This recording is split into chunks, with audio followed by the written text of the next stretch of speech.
Welcome back बच्चों। MSTCT 14 अक्टूबर shift 1 इसके questions हम डिस्कस कर रहे थे। लास्ट पार्ट में हमने 6 क्वेश्चंस डिस्कस किए। Now let us start from seventh question कहता है कि particle is moving in a straight line at time t displacement is given by, तो डिस्प्लेसमेंट है t³ माइनस 60² प्लस t, और आपको बताना है कि कितना डिस्प्लेसमेंट होगा व्हेन एक्सेलरेशन इज 0। एक्सेलरेशन 0 होने पे डिस्प्लेसमेंट कितना है ये पूछा गया है क्वेश्चन में। बच्चों बड़ा अच्छा क्वेश्चन, सिंपल क्वेश्चन है ना। आप डिफ्रेंशिएट करोगे ds/dt, ये वेलोसिटी होता है, ये हो जाएगा 3t² माइनस 12t। एक और बार डिफ्रेंशिएट करोगे तो dv/dt, ये एक्सेलरेशन हो गया 60 माइनस 12। इसी को ज़ीरो करना है, ज़ीरो किया t का वैल्यू 2 हो गया। तो बेसिकली हमें डिस्प्लेसमेंट निकालना है when t is equal to 2 seconds. तो s का हमारे पास रिलेशन है t³ minus 60² plus t, this will be 2³ minus 6 into 2² plus 2। 8 minus कितना हो जाएगा ये 24 प्लस 2, तो आंसर -14 आया। तो बच्चों डिस्प्लेसमेंट निगेटिव होता है, याद रखिएगा, है ना। डिस्टेंस नहीं होता लेकिन डिस्प्लेसमेंट हो सकता है, तो option B is the correct answer. Okay, देखिए नेक्स्ट क्वेश्चन। अब ये जो क्वेश्चन है कल के एग्जाम में भी सिमिलर क्वेश्चन आया था, हम लोगों ने सॉल्व किया था, बहुत सारे बच्चे रिलेट कर पाएंगे। Cosec x plus cot x 5 दिया है, बस आप क्या करोगे फिर, cosec x minus cot x is equal to 1/5। बच्चों कैसे आ रहा है सर ये, मैं यहाँ बता देता हूँ। Cosec square x minus cot square x equal to 1 होता है, बस यही से है। Cosec x minus cot x into cosec x plus cot x is equal to 1 हो जाएगा। Therefore cosec x minus cot x is reciprocal of cosec x plus cot x. एक relation काफ़ी इंपॉर्टेंट और अच्छा रिलेशन हो जाता है। कुछ लोग कहेंगे सर मैं साइन कॉस में करूँगा, कर सकते हो, लेकिन टाइम अपना आप बचा सकते हो अगर आप डायरेक्टली यूज़ कर रहे हो तो। ठीक है, अब इनको ऐड किया अगर आपने, देखिए अब ऐड करोगे तो एक कॉट वाले terms cancel, 2 cosec x is equal to 5 plus 1/5, 2 cosec x is equal to 26/5। तो कोसेक एक्स कितना हो गया बेटा यहाँ पे 13/5। तो साइन क्या होता है, रेसिप्रोकल 5/13। तो साइन का आंसर 5/13। नॉर्मल ट्रिग्नोमेट्री पे क्वेश्चंस आए हैं, बड़ा आराम से सिंपली आप सॉल्व कर सकते हो, करेक्ट। सो इस तरह आपको फॉर्मूलेज यूज़ करने हैं। सेम रिलेशन tan और sec में भी है, sec x plus tan x is equal to reciprocal of sec x minus tan x।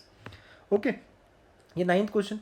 बच्चों ये तो फेवरेट क्वेश्चन हो गया CET का, हर शिफ्ट में ये क्वेश्चन दिख रहा है, हर शिफ्ट में। जब भी आपको -a से a दिख रहा है राइट इंटीग्रेशन, तो आपको इवन ऑड चेक करना है, ऑड या इवन। ऑड हो तो आंसर 0, इवन हो तो 2 टाइम्स हो जाता है 0 से a f(x) dx।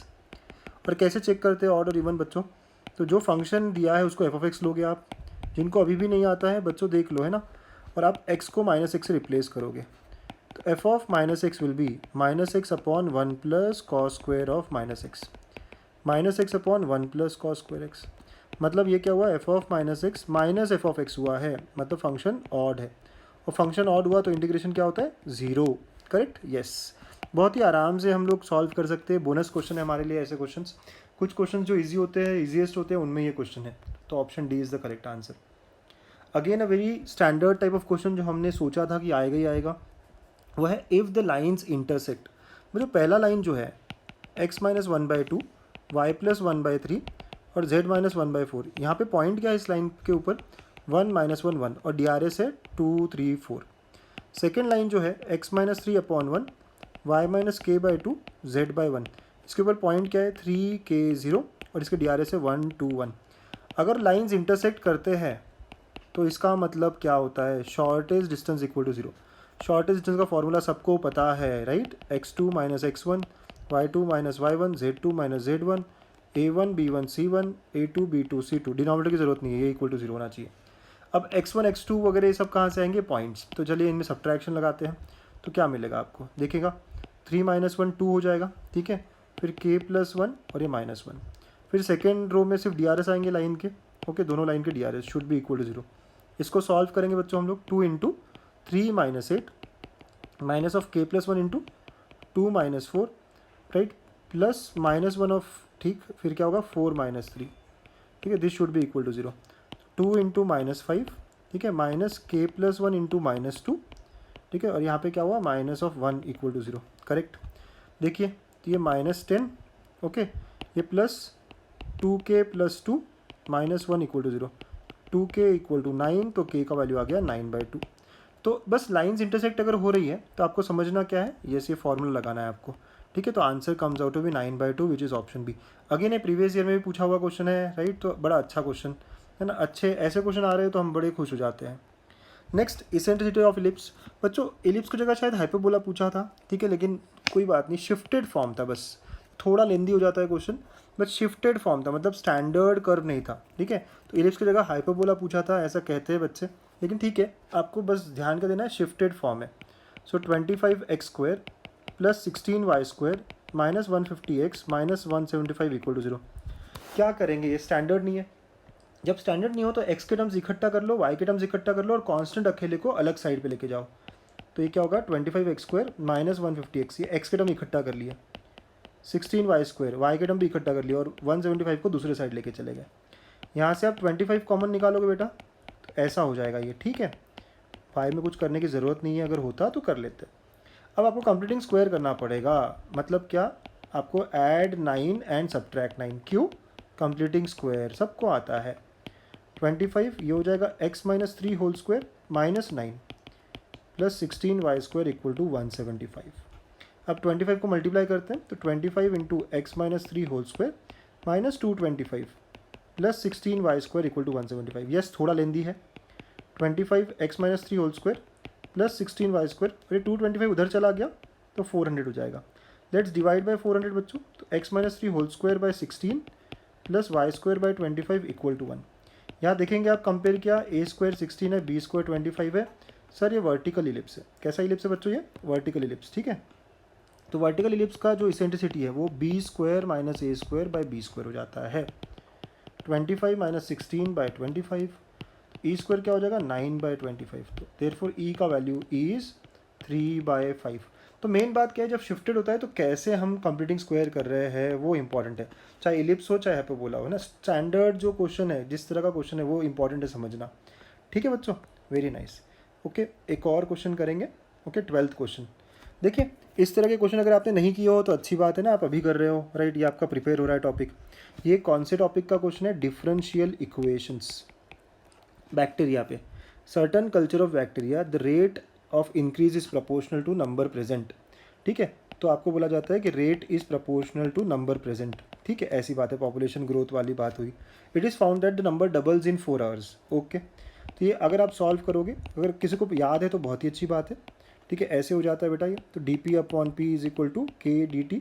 तो आप सॉल्व करते हो तो ln ऑफ p इंटीग्रेट करते हो kt + c, तो यहाँ हो जाता है p = e⁻kt + c। कुछ लोग तो इसको याद ही रखते हैं, yes, p = p0 e⁻kt, correct, ऐसा आप रिलेशन याद रखते हो, बढ़िया बात है। अब क्वेश्चन क्या बोला गया कि इनिशियली, तो लेटेस्ट से इनिशियली जब भी बोला जाता है तो आप क्या करते हो, t = 0 लेते हो इनिशियली। लेटेस्ट से पॉपुलेशन कुछ x था, तो आफ्टर 4 आवर्स पॉपुलेशन डबल्स, मतलब 2x हो गया, ठीक है, ये बात है, समझिए बात। तो 12 आवर्स के बाद कितना पॉपुलेशन हो जाएगा, 12 आवर्स के बाद कितना पॉपुलेशन हो जाएगा, ठीक है, ये क्वेश्चन है हमारा। ओके बच्चों, तो इस तरह का क्वेश्चन, मतलब बैक्टीरिया ग्रोथ को लेके कुछ क्वेश्चन आया था, राइट, वो इस तरह कुछ था, राइट। अब यहाँ पे नंबर ऑफ ईयर्स भी पूछा जाएगा, कुछ भी पूछ सकते हैं ना, ये पॉपुलेशन दिया है, टाइम पूछा है, लेकिन तरीका यही होता है। अगर आपने इतना बना लिया ना बच्चों, अगर ये बना लिया, कभी भी आपको अगर बोला जाए कि डबल्स इन 4 आवर्स, तो आप शुरुआत में कुछ लो, शुरुआत में मैंने x लिया तो डबल हो गया, मतलब 2x हो गया, ठीक है बच्चों, ऐसा समझिए आप बात को। शुरुआत में मैंने x लिया तो डबल 2x हो गया, कितने, 4 आवर्स, तो शुरुआत मतलब t = 0। चलिए अब इन इक्वेशंस में स्टार्ट करते हैं, ठीक है। तो पहला condition, when t = 0 p = x, तो रखेंगे x = p0 e⁻0, तो यहाँ से p0 जो है ना वो x आ गया, वेरी नाइस। फिर नेक्स्ट बात क्या बोली गया, व्हेन t = 4 p = 2x, ये भी बात बहुत अच्छी है, चलिए यूज़ कर लो वो, p = p0 e⁻kt। तो क्या बोला गया, t को 4 रखेंगे, p is 2x, p0 खुद x था और e⁻4k, यहाँ से x कैंसिल, तो e⁻4k जो है ना वो 2 आ गया बच्चों, ठीक है। e⁻4k 2 आया, इसको k निकालने की ज़रूरत नहीं, बस ऐसे ही रख लीजिए। थर्ड, आपको बोला गया है कि t = 12, तब p क्या होगा, ठीक है, p = p0 है ना, p0 e⁻kt, p0 का मतलब x है बेटा, e⁻12k। नाउ e⁻12k को देखो मैं कैसे लिखता हूँ, ये बहुत अच्छी बात है, 4k × 3 कर देता हूँ। क्यों, e⁻4k का वैल्यू पता है ना आपको, यस, तो 2 पावर 3 हो जाएगा, तो कितना हुआ, 8x। मतलब population has become 8 times of the original x. तो आंसर क्या हुआ बेटा हमारा 8 टाइम्स। सॉल्व करने का तरीका समझना है आपको, ठीक है। जब भी बोला डबल हुआ है तो भाई इनिशियली कुछ लो तभी तो डबल होगा, ठीक है, और फिर बाद में। तो ऐसे कंडीशन हमेशा ऐसी फर्स्ट केस, सेकेंड केस और फिर थर्ड केस, पहले दो में से आपको कुछ मिलेगा, थर्ड में आप यूज़ करके सॉल्व करोगे। तो बच्चों ऐसे क्वेश्चंस आए हैं, है ना, लेंदी भी है, बहुत सारी चीज़ें आपको सीखने भी मिल रही है। ऐसे ही प्रैक्टिस करते रहिए जब तक कि आपका CET होता नहीं है। मैं आपको क्वेश्चंस बताते रहूँगा कि हर रोज़ क्या क्या आ रहा है, कैसे आ रहे हैं, ठीक है। तो ये था हमारा वीडियो 2 पार्ट 2। ओके, अब एक और वीडियो लेके आएंगे शिफ्ट 1 के लिए ही।